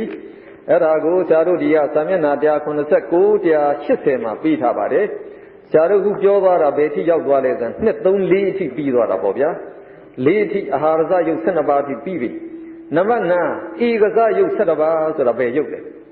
အဲ့တော့ဒီဇာကြည့်လိုက်ရင်ကောင်းတယ်ကမ္မဇဧကံကကိုစိတ်တဇဧကံက2ကြီးပေါင်းလိုက်တာဒီ17ပါးကိုဧကဇယုတ်အဲ့ဒါဧကဆိုတာတစ်ခုပေါ့ဗျာအကြောင်းတစ်ပါးတည်းကြောင့်ဖြစ်တဲ့ယုတ်ဒါ17ပါးရှိကဲဒွိဇယုတ်တဲ့အကြောင်း2ပါးကြောင့်ဖြစ်တဲ့ယုတ်ကတစ်ပါးပဲဆိုဘယ်ယုတ်တော့တတ္တယုတ်နော်စိတ်ဥတုအကြောင်း2ပါးကြောင့်ဖြစ်တယ်ပြီးတော့တိဇယုတ်အကြောင်း3ပါးကြောင့်ဖြစ်တဲ့ယုတ်ဘယ်နှပါးတော့ဒီ3ပါးပေါ့ဗျာပြီးတော့စုဇယုတ်အကြောင်း4ပါးကြောင့်ဖြစ်တဲ့ယုတ်ဘယ်နှပါးတော့စောစောကဆရာတို့ပြောခဲ့တဲ့9ပါးပေါ့နော်ဒါလေးဆရာတို့သိသွားစာမျက်နှာ181အလယ်ကခေါင်းစဉ်ရူပကလာပယုတ်တွေပေါင်းစပ်ဖွဲ့စည်းပုံကိုပြတယ်ကလာပကိုမြန်မာကလတ်လို့နာဝေါဟာရလုတ်လိုက်တယ်အဓိပ္ပာယ်ပါတော့ဆိုင်ရာယုတ်များပူးတွဲပေါင်းစပ်၍ဖြစ်ပေါ်လာတဲ့ယုတ်အဖွဲ့အစုတစ်ခုကိုယုတ်ကလတ်တစ်ခုလို့ခေါ်တယ်ယုတ်ကလတ်တို့ရဲ့လက္ခဏာ4ရပ်ရှိတယ်ဧကုပ္ပါဒအတူတကွဖြစ်တယ်ဧကနိရောဓအတူတကွချုပ်ပြတ်တယ်ဧကနိတရားတူသောမိယာရှိတယ်သဟဗုဒ္ဓိခွဲခြား၍မရအောင်ပေါင်းရောနေခြင်းတို့ဖြစ်တယ်ဒါကြောင့်ယုတ်ကလတစ်ခုမှာပါတဲ့ယုတ်ဒီအားလုံးဟာအတူဖြစ်တယ်အတူချုပ်တယ် တူသောမိယာရှိတယ်ဆိုတာကဟောဒီမဟာဘုတ်၄ပါးကိုပဲအကုန်ပြန်မိရနော်အဲ့တော့သူတို့ကတော့တူတဲ့မိယာရှိတယ်လို့ခေါ်တယ်ပြီးတော့တခါသဟဗုဒ္ဓီခွဲကြလို့မရအောင်တပေါင်းနဲ့ဖြစ်သွားတယ်ဒါကလရဲ့ထူးခြားတဲ့လက္ခဏာ၄ရပ်ပါအဲ့တော့ကျွန်တော်ကအဲ့ဒီကလရဲ့ပမာဏသိချင်တယ်ဗျဒီအဘိဓမ္မာမှာပြောနေတယ်ဒီကလဆိုတာဘယ်လောက်ကြီးတယ်လဲပေါ့အဲ့တော့ကျမ်းဂန်မှာကျွန်တော်ကြည့်လိုက်တော့နော်ဘာတွေ့ရတုံးဆိုတော့လူပုံမှာရှိတဲ့ပရမတ္ထယုတ်ကလတစ်ခုရဲ့အရွယ်သည်တဲ့ပါရမအနုမြူတစ်ခုရဲ့အစိတ်တသိန်းပုံတစ်ပုံရှိတယ်တဲ့ဗျာနတ်မှာရှိတဲ့ယုတ်ကလကြတော့တသန်းပုံတစ်ပုံနဲ့ဗျာဗျမ္မာမှာရှိတဲ့ယုတ်ကလကြတော့တကတိပုံတစ်ပုံနဲ့ဆိုတော့ပူသိမ့်မွေ့သွားတဲ့သဘောပေါ့အဲ့တော့ဒါကိုသိပ္ပံနဲ့ကျွန်တော်တို့သွားနှိုင်းတော့ drive ရဲ့အခြေခံအမှုံဖြစ်တဲ့ electron proton neutron အရွယ်လောက်သွားရှိတာတွေ့တယ်ဗျာအဲ့ဒါလည်းအောစရာပဲဗျာနော်အောစရာပဲအဲ့တော့ဆရာတို့သိပ္ပံမှာအငယ်ဆုံးအမှုံကိုဆရာတို့သိချတာကဒါ electron တော့ဗျာနော်အမှုံအနေနဲ့ပြောတာကိုအဲ့တော့ဒီ electron တွေကအင်မတန်သေးငယ်တယ်သေးငယ်တဲ့အတွက်ကြောင့်ဆရာတို့ကဒီမျက်စိနဲ့ကြည့်ဖို့နေသားချက်အားအကောင်းဆုံးခေါ်တဲ့ electron microscope ပေါ့ဗျာအခုနောက်ဆုံးပေါ်တဲ့ microscope နဲ့ကြည့်ရင်လည်းမမြင်ဘူးဗျာနော်အဲ့တော့အခုသိပ္ပံကဘယ်ထိပြောလဲဆိုနောက်ဆုံး electron တွေဆိုတာစွန့်အင်လေစွန့်အင်လှိုင်းသဘောပဲဆိုရင်စွန့်အင်လှိုင်းပဲဆိုရင်အလင်းလှိုင်းနဲ့တူသွားပြီပေါ့ဗျာအတန်လှိုင်းနဲ့တူသွားတာပေါ့အတန်တို့အလင်းတို့မှာအကောင်တွေရှိရလားမရှိသလိုပဲ electron နဲ့အကောင်တွေမရှိတဲ့သဘောတက်ဝင်သွားအဲ့တော့အခုပြောနေတဲ့ကလကအဲ့ဒီ electron proton တွေအရွယ်ဗျအဲ့ဒါကျမ်းဂန်မှာပြောတာပါရမအနုမြူရဲ့အစိတ်တသိန်းပုံတစ်ပုံလို့ပြောတော့ပါရမအနုမြူကဘယ်လောက်ကြီးသလဲဆရာတို့သိဖို့လိုလားအဲ့တော့ကျမ်းဂန်မှာသူပေးတာကဟောနွေအခါရင်ယထာတွေတွားရင်ဖုံထအဲ့ဒီဖုံထတဲ့အဲ့ဒီဖုံမှာပါတဲ့မြူမှုံကလေးတွေကိုတဲ့ရထာရီမြူလို့ခေါ်တယ်ယထာသွားတဲ့အခါထတဲ့မြူပေါ့ဗျာမြူမှုံကလေးတွေဒီမြူမှုံကလေးတွေအိမ်ထဲဝင်တော့ဖုံမှုံနေနဲ့ဆရာတို့အိမ်လဲတဲ့ခါကျမလဲရဘူးလားအဲ့တော့အဲ့ဒီဖုံဖုံသေးသေးရအဲ့ဒါပါရမဘာခေါ်မလဲရထာရီမြူလို့ခေါ်တယ်ကဲအဲ့ဒီဖုံဖုံလေးတစ်ခုယူဗျယူပြီးတော့36စိတ်စိတ်တဲ့နော်ဒါစိတ်ထဲမှာစိတ်ကြည့်ပေါ့ဗျာ36စိတ်စိတ်တဲ့အဲ့ဒါကိုတစ်စိတ်ကိုတစ္ဆာရီမြူလို့ခေါ်တယ်ဗျအဲ့ဒီတစ္ဆာရီမြူဟောအခုဒီအခန်းထဲမှာရှိအခန်းထဲမှာရှိပေမဲ့ဆရာတို့မြင်ရလားမမြင်ဘူးဟောနော်နေ့ခါဒီအခန်းထဲหนีပြောက်ချိုးရင်အဲ့ဒီหนีအလင်းကြောင်းနဲ့ကြည့်လိုက်ရင်အမှုမှုံတွေကြီးနေတာတွေ့တယ်အဲ့ဒါပဲဗျတစ္ဆာရီမြူဆရာတို့မျက်စိနဲ့ကြည့်လို့မမြင်သိပ္ပံမှာမလုပ်တယ်အလင်းထိုးပြီးတော့ကြည့်လေဗျအလင်းကပြန်လာရင်အဲ့ဒီပြန်လင်းတန်းကြည့်တော့ပရလလက်လေးဖြစ်တော့မြင်လာတာကိုဒါကြောင့်ဆရာတို့တာမာမျက်စိနဲ့တော့မမြင်ဘူးအလင်းထိုးကြည့်တဲ့အခါကျတော့မြင်တယ်တစ္ဆာရီမြူကဲအဲ့ဒီတစ္ဆာရီမြူတစ်ခုယူတဲ့36စိတ်ထပ်စိတ်အောင်လေဗျအဲ့ဒါအနုမြူခေါ်တယ်စိတ်ကဒါဆိုမြင်နိုင်ပါဦးမလားမမြင်တော့ဘလို့မှမမြင်တော့အဲ့ဒီအနုမြူတစ်ခုယူတဲ့36စိတ်ထပ်စိတ်အောင်အဲ့ဒါပါရမအနုမြူခေါ်တယ်ဗျာနော်အဲ့တော့ပါရမအနုမြူဆိုတော့ဆရာတို့ဘယ်လို့မှမမြင်တော့ဘူးပေါ့အဲ့ဒီပါရမအနုမြူကသိပ္ပံကပြောနေတဲ့ atom လို့အရွယ်လောက်သွားရှိတာကိုဗျ atom အရွယ်ပဲ atom လို့တို့ခေါ်နေအနုမြူလို့ခေါ်နေတဲ့ဟာကအဲ့ဒီပါရမအနုမြူလောက်သွားရှိတဲ့သဘောပဲအဲ့တော့အဲ့ဒါကိုပါရမအနုမြူရဲ့အစိတ်တသိန်းပုံတစ်ပုံဆိုတော့စဉ်းစားကြည့်ပေါ့ဗျာနော်အဲ့ဒါကကလတ်ဆိုတော့ဒါကလတ်လို့ဆရာတို့ပြောတဲ့ဟာကဟာနော်ဘယ်လိုမှမမြင်နိုင်တဲ့အရွယ်မရောက်တော့ဘူးလားကွန် electron ပဲဒါဆရာတို့တိုင်းကြည့်လိုက်တော့ electron ရွယ်လောက်သွားရှိတာပဲဒါကြောင့်ဘယ်လိုမှမမြင်ဘူးသိပ္ပံကိရိယာကလည်းဘယ်လိုမှမမြင်ဘူးဒီဆရာတို့ပြောတဲ့ဒီကလတ်ကိုကဲဗျာအဲ့ဒီ electron မှာကြည့်လိုက်ရင်လေဒီယုတ်ကလတ်ဆိုရင်ကလတ်လို့ပြောလိုက်တာနဲ့သူ့စီမှာဒီ၄ပါးဒီ၈ပါးမပါဘူးလားဒီအာဝိနိဘောက၈ပါးပါမလို့ခွန်းကပထဝီသဘောသူ့မှာပါတာပေါ့ဗျာနော်ဒါမာတဲ့သဘောပြောတဲ့သဘောပါမယ်အာဘောယူစီးဖွဲ့စည်းလို့သူကပုံကလေးဖြစ်နေတယ်ပြီးတော့တီဇောသူ့မှာပူတဲ့အေးတဲ့သဘောပါမယ်ဝါရောတွန်းတဲ့ထောက်တဲ့သဘောပါမယ်ပြီးတော့ဝဏအသင်းဆိုတာရှိလိမ့်မယ်ဂန္ဓအနှဆိုလည်းရှိလိမ့်မယ်ရသအရသာလည်းရှိမယ်ဩဇာခွန်အားဖြစ်စေတဲ့ရှားတို့ရုပ်ပြက်သွားရင်အစားထိုးပြီးတော့ရနိုင်တဲ့ဩဇာတတ်သဘောလည်းရှိတယ်အဲ့ဒါ၈ပါးပဲဗျကဲရှားတို့အဘိဓမ္မာအဲ့ဒီထိခွဲစိတ်တယ်နော်ကဲအဲ့ဒီကလတ်တွေဖွဲ့မယ်ဆိုတော့ကရှားတို့ လက်ဥဆုံးစာမျက်နှာ182ကိုကြည့်ဒုတိယစာကြောင်းကြည့်ပေါ့ကံစိတ်ဥတုဟာရဒီဟုသောအကြောင်းတရား၄ပါးတို့ကြောင့်ဖြစ်ပြနေတဲ့ယုတ်ကလအမျိုးအစားများမှကမ္မဇကလက9စီစိတ်တဇကလက6စီဥဒုဇကလ4စီအာရဇကလကလဖွဲ့တဲ့ခါကျတော့ဒီပရိစေရာယုတ်ကတော့ तू မပါဘူးလေ तू ကအချားပေါက်ကို तू ကတော့ तू ကမပါဘူးပေါ့ကြံတဲ့10ပါးကဘာ10ပါးလဲဆိုအဝိနိဘောကယုတ်10ပါးအဲ့တော့ဒီ10ပါးကတော့ပထဝီအာဘောတိဇောဝါယောပါတဲ့အခြေခံယုတ်၄ပါးပါတဲ့ကလဆိုတော့ तू ကတော့အမြဲရှိနေရပင်နိုင်မယ် तू မရှိလို့တော့မရဘူးပေါ့ကဲအဲ့ဒါလေးကိုအခြေခံပြီးတော့ဒါပရိစေရာယုတ်လေးဖယ်ပြီးတော့ကြံတဲ့အဝိနိဘောကယုတ်10ပါးကိုဒါအခြေခံထားပြီးတော့ဟောဒီကမ္မဇဧကံ9ပါးထဲကဒီက4ပါးဒီက9ပါးထဲကပေါ့ဗျာဆရာတို့ဇီဝိတယုတ်အရင်သွားပါဘာဖြစ်လို့လဲဆိုတော့ကမ္မဇယုတ်တိုင်းမှာအဲ့ဒီယုတ်အသက်ပါတာဇီဝိတလည်းအမြဲပါအာဝိနိဘောကယုတ်10ပါးကလည်းပါမယ်ဆိုတော့အဲ့ဒီယုတ်ကလကစာမျက်နှာ183မှာဆရာတို့ပေးထားတယ်နံပါတ်9ပေါ့ဗျာဇီဝိတနာဝကကလလို့ခေါ်တယ်ပါဝင်တဲ့ယုတ်ကအာဝိနိဘောကယုတ်10ပါးရဲ့ဇီဝိတယုတ်ရဲ့ယုတ်9ခုအစုဖြစ်လို့နာဝကကလလို့ခေါ်ပါတယ်နာဝကဆိုတာ9ခုကလကအဖွဲ့စုဒီယုတ်9ခုမှာနော်ဇီဝိတယုတ်ပါတာထူးကြတယ်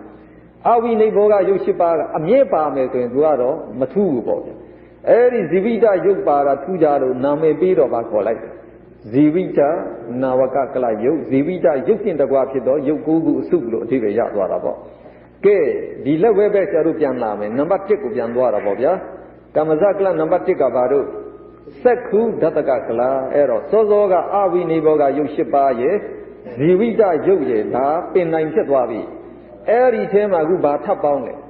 စက္ခုဓတ္တပသာရယုတ်ထပ်ပေါင်းတော့ယုတ်10ခုအစုဖြစ်သွားလို့ဓတ္တကကလလို့ခေါ်တယ်ဓတ္တကက10ခုပေါ့ဗျာဒီ10ခုမှာဘာထူးတယ်လဲဆိုရင်စက္ခုပသာရပါတာထူးတယ်နော်ဒါကြောင့်စက္ခုဓတ္တကကလလို့နာမည်ပေးလိုက်ကဲနံပါတ်2ကျတော့စက္ခုပတာရအစာသောတာပတာရထည့်ကဲဘာခေါ်တော့သောတာဓတ္တကကလနံပါတ်3ဂာနပတာရထည့်တယ်ဂာနဓတ္တကကလနံပါတ်4ဇိန်ဝါပတာရထည့်တယ်ဇိန်ဝါဓတ္တကကလနံပါတ်5ကာယပတာရထည့်တယ်ကာယဓတ္တကကလနံပါတ်6အဋ္ဌိဘာဝယုတ်ထည့်တယ်အဋ္ဌိဘာဝဓတ္တကကလနံပါတ်9ပုံဘာဝယုတ်ထည့်တယ်ပုံဘာဝဓတ္တကကလနံပါတ်10ဟာတယဝတ္ထုထည့်တယ်ဟာတယဓတ္တကကလကမ္မဇကလ9စီရသွားပြီဗျအဲ့တော့ဆရာတို့လူတွေပြိဿန်တွေတီတဲ့အခါအမိဝန်းကြာတိုက်မှာနော်ပြိဿန်တွေတီတော့အဖေမေရဲ့အဲ့ဒီကတုတ်သွေးကိုလည်းသူအထောက်ပယူရတာကိုအဲ့တော့အဲ့ဒီကလလရည်ကြီးထဲမှာနော်လာပြီးတော့ဒီပရိသန်ကြီးတီတဲ့ခလေးရဲ့ကံစွမ်းကြောက်ပေါ့ဗျာစောစောကသာတို့ပြောတယ်နော်ဒီကံလူဆိုရင်တော့ဒါမာဝိပက်စိတ်ပေါ့ဗျာမာဝိပက်စိတ်ဖြစ်လာရင်ရှင်ဘက်စေတသိက်တွေလည်းပါတော့နံခန္ဓာ၄ပါးမလာဘူးလားအဲ့ဒီနံခန္ဓာ၄ပါးဒီကလလရည်ကြီးမှာသူကလာဖြစ်မှာဒါပဲဒီနံဆိုတာကရုပ်မရှိဘဲနဲ့လေသူကမဖြစ်နိုင်ဘူးအဲ့ဒီမှာကမ္မဇယုတ်3ခုစဖြစ်ရတယ်တဲ့ဗျာ။ကွန်ကကမ္မဇကလ9စီးနဲ့က3စီးစဖြစ်တယ်တဲ့။ဘယ်3စီးဖြစ်မဲ့ထင်လဲ။ကြည့်လိုက်အဲ့ဒါနံပါတ်9ကာယတသကကလဖြစ်တယ်။ဒါခန္ဓာကိုယ်ဖြစ်ဖို့လိုတယ်ပေါ့ဗျာ။ပြီးတော့မိန်းမဆိုရင်အဋ္ဌိဘာဝတသကကလဖြစ်တယ်။ယောက်ျားဆိုရင်ပုံဘာဝတသကကလဖြစ်တယ်။ဒီနှစ်ခုကိုပေါင်းပြီးတော့ခေါ်ရင်ဘာဝတသကကလလို့ကြာတော့ခေါ်လို့ရ။ပြီးတော့နံပါတ်10ဟာတယတသကကလပါတယ်ဗျာ။အဲ့ဒီမှာဟာတယဝတ္ထုဒီဟတ္တယဝတ္ထုကိုဘုန်းကစိတ်စီတဲ့သိကြမှီရတာကိုဒါကြောင့်အဲ့ဒီကလ3စီစဖြစ်တယ်တဲ့ကလ1စီးစီမှာရုပ်10ခုစီပါတော့ကလ3စီရုပ်30လို့ခေါ်တယ်ဗျာကဲဒါတို့နံပါတ်2ကိုသွားမယ်ဟိုစာမျက်နှာပြ83ကစိတ်တစကလ6စီးဖြစ်ပုံကဲနံပါတ်1ကြည့်လိုက်ရင်သုတ်ဓတ္ထကကလတဲ့သုတ်ဓကသဆင်တော့အထကဆိုတာ8ခုအစုတဲ့အဲ့ဒါစိတ်ကြောင့်ဖြစ်တဲ့အဝိနိဘောကရုပ်10ပါးအဖွဲ့သတ္တကလေးကိုအဲ့ဒါသုတ်ဓတ္တကကလလို့နာမည်ပေးလိုက်ကဲနံပါတ်2ကာယဝိညာတိနာဝကကလအာဝိနိဘောကရုပ်10ပါးမှာကာယဝိညာကလေးထည့်ပေါင်းလိုက်တော့9ခုဖြစ်သွားလို့နာဝကကလဒီနာဝကကလကကာယဝိညာတိပါတဲ့နာဝကကလလို့သိစေခြင်းလို့နာမည်မှာကာယဝိညာတိနာဝကကလ ကဲကာယဝိညာဉ်ကဘာတော့ကိုယ်မူရာမဟုတ်ဘူးလားဒါတော့အခုဆရာတို့လုံနေတဲ့ဟောဒီကိုယ်မူရာတွေကဘာရုပ်လဲလို့မေးရင်ကာယဝိညာဉ်ကတခုတည်းသူဖြစ်လို့မရဘူးအခုလိုပဲပေါင်းပြီးတော့သူဖြစ်ရတယ်အဲ့တော့အဲ့ဒီကိုယ်မူရာထူးသည်ကာယဝိညာဉ်တိနာဝကကလာလို့ဒီလိုဖြေရပါတယ်နံပါတ်3ဝစီဝိညာဉ်တိသတ္တဓတကကလာဟောအဝိနိဘောဂယု8ပါးရဲ့ဝစီဝိညာဉ်ရဲ့တတ္တယုတ်ရဲ့10ခုအစုဖြစ်လို့ဓတကကလတ်ခေါ်တယ်ကဲဒီမှာထူးတာကဝစီဝိညာဉ်ပါတယ်ဆိုတော့နှုတ်အမူအရာပါတယ်တတ္တအတန်ပါတယ်ဆိုရင်ဒါဘာယုတ်ဖြစ်မှာကဲကြာဆရာတို့အခုနှုတ်ယုတ်လှုပ်ပြီးတော့အတန်ထွက်လာတော့စကားအတန်မထွက်လာဘူးလားအဲ့ဒီစကားအတန်ကိုဝစီဝိညာဉ်တိတတ္တဓတကကလတ်လို့ခေါ်တယ်နံပါတ်4လဟုတာတိဧကာဓတကကလာအဝိနိဘောဂယုတ်8ပါးနဲ့လဟုတာတိ3ပါးကိုပေါင်းထားတယ်ဒီလဟုတာတိ3ပါးနော်လဟုတာပေါ့ပါသွက်လက်တယ်မုဒုတာနုညသိမ့်မွေတယ်ကာမညတာကောင်းမွန်ခန့်ညားတယ်အဲ့ဒါစိတ်ကြည်လင်အေးမြအေးတဲ့အခါကျတို့နေလို့ပေါ့ပြီးတော့နုညသိမ့်မွေကောင်းမွန်ခန့်ညားတာဒီရုပ်တွေဖြစ်လို့တဲ့ဒီရုပ်ကလည်းခုအဝိနိဘောဂရုပ်8ပါးနဲ့ပေါင်းတော့ဘာအနေနဲ့ပဲဖြစ်တယ်လေလဟုတာတိဧကာဓတကကလအနေနဲ့ဖြစ်ပါတယ်ဧကာဓတကဆိုတာ17ပေါ့ဗျာဧကက1ဓတကက30 17နံပါတ်5ကာယဝိညာတိလဟုတာတိဒွါဓတကကလာကဲအဝိနိဘောဂယုတ်8ပါးကပင်တိုင်းကာယဝိညာရဲ့လဟုတာတိယုတ်3ပါးရဲ့ကဲကာယဝိညာပါတယ်ဆိုတော့ဒါကိုယ်အမူအရာဖြစ်ပါနေပြီလဟုတာတိယုတ်3ပါးထပ်ပါလာတော့ဒီကိုယ်အမူအရာကသာမန်မူအရာမဟုတ်ဘူးပေါ့ပါသွက်လက်ပြီးတော့သိမ်မွေးခန့်ညားတဲ့အမူအရာဆိုအဲ့ဒါနှွဲ့နှွဲ့နောင်နောင်အမူအရာကလေးတွေပြောတာနော်မှာယူရကကရင်တော့အဲ့ဒီရုပ်ဖြစ်တယ်လို့ဆရာတို့ပြောမှာပေါ့ဗျာရုပ်က12ပါးစုထားလို့ဒွါဓတကကလတ်လို့ခေါ်ပါတယ်ဒွါက2ဓတကက30 12ပေါ့ဗျာနံပါတ်6ဝစီဝိညာတိတတ္ထလဟုတာတိတေရတကကလာတေက3ရတက30 73ခုစုပြဒီမှာအဝိနိဘောဂယုတ်8ပါးရဲ့ဝစီဝိညာနှုတ်မူရပါတယ်လဟုတာတိယုတ်3ပါးဟောတတ္ထအတန်ပါတယ်ဒါစကားတန်ပေါ့ဗျာဒါပေမဲ့တာမန်စကားတန်မဟုတ်ဘူးလဟုတာတိပါနေတော့ဒါတွက်လက်တယ်နော်သိမ်မွေ့တယ်ခန့်ညားတယ်စကားတန်ဆိုတော့ကဒါ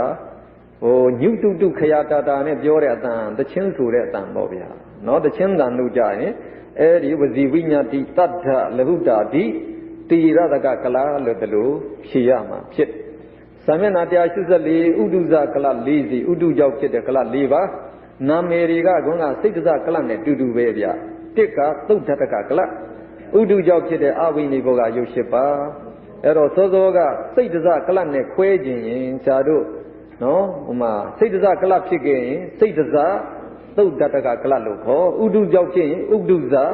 သုတ်ဓတကကလလို့ခေါ်ဒါလို့ခွဲကြလို့ရနံပါတ်2တတ္ထအတန်ကလေးထပ်ပေါင်းတော့9ခုဖြစ်သွားတယ်တတ္ထနာဝကကလနောက်နံပါတ်3လဟုတာတိရုပ်3ပါးနဲ့ပေါင်းတော့လဟုတာတိဧကာဓတကကလခုနကအတိုင်းပဲဒီမှာလေဥတုကောင်းမွန်တဲ့အခါဇာတို့နေလို့ပေါ့ပါသွက်လက်ကောင်းမွန်ခန့်ညားတာအဲ့ဒီလဟုတာတိဧကာဓတကကလဖြစ်လို့ဖြစ်ပါတယ်နောက်နံပါတ်4မှာတတ္ထအတန်ကလေးထပ်ပေါင်းလိုက်တော့လဟုတာတိဒွါဓတကကလ12ခုဖြစ်သွားတာပေါ့ဗျာအဲ့တော့အဲ့ဒါကခုနသာယာသိမ်မွေ့တဲ့အတန်ဒီကိုပြောခြင်းဖြစ်ပါနောက်အာဟာရဇကလ2စီးကတော့သုဒ္ဓကကလနဲ့လဟုတာတိဧကာဓတကကလပဲဖြစ်ပါတယ်ဒါအာဟာရကြောင့်ဖြစ်တဲ့ကလ2စီးကဲနံပါတ်5ဆရာတို့ဖတ်ကြည့်လိုက်အောင်အစ္ဆဒဗဟိတယုတ်ကလများဆိုတဲ့ဟာတရဝါတို့ဤအစ္ဆဒတဏ၌တဲ့ယုတ်ကလ21စီးလုံးကိုရအာဤအထီးတရဝါတို့၌အဋ္ဌိဘာဝဓတကကလကိုမရထိုင်အမတရဝါတို့၌ပုံဘာဝဓတကကလကိုမရထိုင်ပရိသန္တိအားဖြင့်မျက်စိကန်းတဲ့လူနားပင်တဲ့သူတို့မှာသက်ဆိုင်ရာဓတကကလကိုမရထိုင်ဆိုတော့ဆရာတို့ဒီလိုဆိုရင်ယောက်ျားတစ်ယောက်မှာယုတ်ကလပဲနှစီရအဲ့တော့အထီးတရဝါမှာအဋ္ဌိဘာဝဓတကကလမရဘူးဆိုတော့ဘယ်နှစီပဲဖြစ်မှာလဲ20ဖြစ်မှာပေါ့မိန်းမမှာဆိုရင်လည်းပဲ20ပဲပေါ့ဗျာတူတူပဲပေါ့နော်ကဲအဲ့ဒီယောက်ျားကခုနကကလ20ရှိတဲ့အခါမျက်စိကန်းနေရင်ဘာကလထပ်ကျော်သွားသက္ခုဓတကကလထပ်ကျော်သွားမယ်19ပဲကျန်တော့ Nava Pini, Toda Dadaka Klamashi, Seshibe Shido. No error, oh, Yojalemo, Menalemo, not boom to in Obachime. Bava Datagava, Tapiro, Yoga 90. Ke, Samena Diashangama, Bahida Tandan Nai Mude, da Kanaku Kimpa, Bahida look like Devia. Eddie Bahida Tanama, Uduza, so Dataka Kalane. Udusa, Tadha, Navaka clan, Nasive Yade. Sipping Tota, Yimi Limi, a long gown Sadi Dodi, Udusa, Sodataka, Kalachida, Chijai, Sipping Tikanya, Tikate, don't count it, Mochin, dan Radio, dan Sadi Doga, Udusa, Tadha, Navaka, Klamya, Pijabari. Kedalu, the Semme. Aya alumni, da Uduza, Utaka, Classic Chive. No, the Limi, da Alum, tipping door down the alumni, Uduza, Tataka, Classic Chive. The Luzen Disan Young Ale Uduza, Tataka, Clapebo. The Wara Leve, Uduza, Tataka, Clapebo. Ho, Guyada, Azamabola, Era Baru, Era Gunga, Uduza, Tada, Navaka Cla. No error, Muchin Dangale, Uduza, Tata, Navaka Clape. No shadow ho, radio dan, cassette dan, no boom dan, era the alumni bachiman. The 10 minutes I never done in Manamia twin, Uduza, Tata, Navaka, Klachi Bejaru, Yoare, Zagadan, the Chindan Jaro Baru, Era Jaro, Uduza, Taraka Clam Hogu, Sozoa Sharu, Sidiza Kla, no, Sidiza, number 2 Gona Sharu, Yodaram, Eram, the Rita, Atan Zagadan twin, was the Vignati, Tata, Dataka Klaku, Yoraba. Ke di line twin, Sharu Yukla de Puera, le Pibia. Didoma, Rupa, or what take a masura, young and yet chip yet a single Biora. A young liver job, Yodi, chip yet pongo, Piara buying Erago, Rupa, or what take a madu core. Parama, can yo, Chide yo, Kamaza Yuku, Sharu core. Eri Kamaza Yuga, Pawata Tetama, Be Chinga, Sap Chetale. Bridani say Upate Akama, Kamazayo Sapchepa. Bridani say Chi Kaimale, Kamazayo Tapchete, Ben Kaimale, Tapchet. Now say go, Patama Bowen say do Sharu Kore, Eri Bowen say Upa Kai, Chi Akai, Ben Kai de Maleve, Kamazayo Sapchepare, Jan say de Upa Chi Ben Kai Alumave, Kamazayo Chipchetwa. Dajao. Kamaza Yodi, Bridani, say Upate Chinga, Sabiro, Kanamase, Chenide, Lusaru, Jonai. Kanangi, Rain Kanangi, Rain Chenida, Kanamase, Pede, Kod. Naudaka, Be Chinchi, Kamaza Yukimale. Tavaga, Tamatara, Sudi say, Chudeka. Nandaya Chubi, Area came Akama, Kamaza Yugle, Chugame. Pavilo in Kamaza Yumaga, Yuk that she did, Eri Yuk that got Nansen, the Bianet to a Chunya Machip. Yodi at that Janga, say Sakuna Chespa, she let to a job. Kamaza Yuga, Eri Sudi Deka, the Bianet Chobo address. Now soon Kamaza Yukita, Beijing Chimale, Suro, the Sudi Segani, Naujan Yi Dwet. Sakuna Chem Yaudet Sigma, Eri say Upadeka, Kamazayo. Now soon Chile. Eri now soon Chile Yoga, Sudi say Chodeka, do let Yuk that see that do let the Bianet Chole me, Daja. Sudi Sakuna Chem Yaut say Upade, Chi Kamazayo, Chipira, Sudi Chima, Kamazayo de, Akon, Chokwavi, Chipa. Say Jokite Yogo, say Desire Yogo Kore. Eri say Desire, Bawa, Tatama, Behing Sapchetale, Bridani say a Chima. Udu say Desire, Machipa, Damaniga Charu Yore, Alonso no Bridani say to thee. Say Desire Yuku, Machisi Naima, Luxaru Mania, Yoga, Jem Chipa. Ero Eri Sega, Bridani say a chess song yet a kite bed, do a Yuk Machisi, Ho, Bowen, Pisa song yet dog. Tugo Bowen say Luxaru, Young Collide, Eri Bowen say Upade Chima, say Desire Yuk Chip. Tia Kite Ben Kite Majaro, say Desire Yuk, Machip. Ero say Jiha, Upade Aka, Ashide, Eri Akabe. Yugo Kissy Bari, ထီရောက်တယ်ဆိုတာနဲ့သူတို့ကပြက်ဖို့ဥတည်နေပြီဘင်စီဥတည်နေတဲ့အတွက်မရှိတော့ဘူးလို့တလို့ယူဆလိုက်ဟောဒုတိယဘဝင်စိတ်ဥပတ်တဲ့အခါမှာလည်းစိတ်တစားရုပ်ဖြစ်တယ်တတိယဘဝင်စိတ်ဥပတ်ရင်လည်းပဲစိတ်တစားရုပ်ဖြစ်တယ်ဒါစိတ်တွေဥပတ်တိုင်းစိတ်တစားရုပ်တွေဖြစ်တယ်ဒါကိုပထမဘဝင်ဥပတ်မှစ၍စိတ်ဥပတ်တိုင်းစိတ်တစားရုပ်တွေဖြစ်ဘယ်အချိန်အထိဖြစ်မှာလဲသုတိစိတ်ဥပတ်တဲ့အထိဖြစ်မှာပဲတဲ့ဒါလို့ဆိုရင်အဲ့ဒီနောက်ဆုံးဖြစ်တဲ့စိတ်တစားရုပ်ကသူလည်းပဲစိတ်တက္ခဏ18ချက်တက်တန်းရှည်ရမယ်ဆိုတော့သုတိစိတ်ချုပ်တဲ့အခါသူချုပ်ပြီလားမချုပ်သေးဘူးသုတိစိတ်ဥပတ်တဲ့အခါသူဖြစ်တယ်သုတိစိတ်ချုပ်တဲ့အခါဆိုရင်စိတ်တစ်လုံးစာပဲအသက်တန်းရသေးတယ်ဒါလို့ဆိုရင်စိတ်16လုံးစာတနည်းဖြစ်ဆိုရင်16 3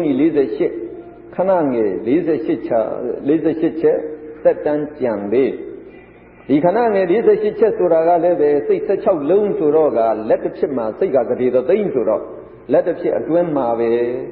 စိတ်တစားယုတ်ချုပ်သွားမှာဖြစ်ပါတယ်အဲ့တော့သုတိပြီးတာနဲ့မရှိမနှောင်းနဲ့စိတ်တစားယုတ်တွေလည်းအကုန်ချုပ်ငိမ့်သွားကဲဥဒုဇယုတ်ဥဒုကြောင့်ဖြစ်တဲ့ယုတ်ဟောဘယ်အချိန်စဖြစ်တယ်လဲကျတို့ကြည့်လိုက်တော့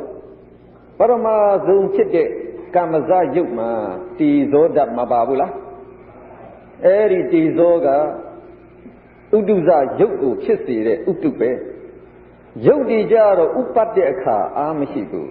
ခဏငယ်လေးတစ်ချက်စောက်လိုက်ထီရောက်ပြီအဲ့ဒီထီရောက်ရင်ဥဒုဇယုတ်တာဖြစ်ပါတယ်အဲ့ဒီကာမဇယုတ်ကလည်းထီအချိန်ကနေစပြီးတော့ခဏမသေးပဲခဏငယ်တိုင်းပဲဥဒုဇယုတ်တွေပေါက်သွားစေပါတယ်အဲ့တော့တို့ထီအခိုက်ကခဏငယ်49ကျဲဆိုတော့ကအဲ့ဒီအချိန်ကြီးမှာ